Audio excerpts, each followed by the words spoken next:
एक खतरनाक लॉकडाउन लगने वाला है भारत के अंदर। मोदी जी ने पूरे देश से बहुत सारी रिक्वेस्ट की है। मोदी जी ने देश के लोगों को सबसे पहले तो पेट्रोल डीजल यूज बिल्कुल कम करने के लिए बोला है और गोल्ड खरीदने से मना कर दिया है। बिल्कुल, चाहे घर में शादी ही क्यों ना हो, गोल्ड मत खरीदना और अगले 1 साल तक देश के बाहर घूमने मत जाओ।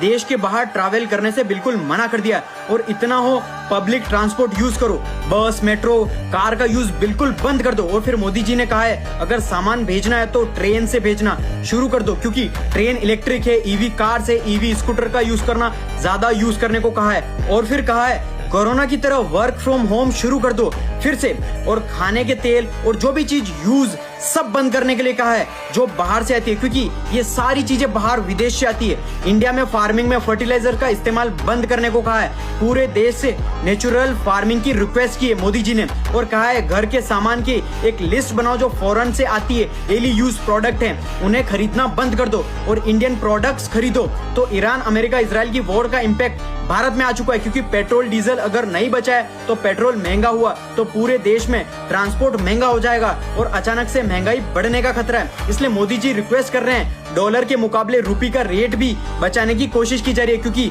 गोल्ड जो है वो इंडिया के बाहर से आता है जो डॉलर देके खरीदना पड़ता है इंडिया की, जिससे रुपी वीक होता है। और आप जब भी ट्रैवल करते हो तो प्लेन्स का फ्यूल बचाने की कोशिश की जा रही है और देश को एक साथ मिलकर इन प्रॉब्लम से लड़ने की अपील की है मोदी जी ने। आने वाले दिन पूरे देश के लिए बहुत खतरनाक होने वाले हैं। अगर ईरान इजराइल अमेरिका की वॉर बढ़ गई तो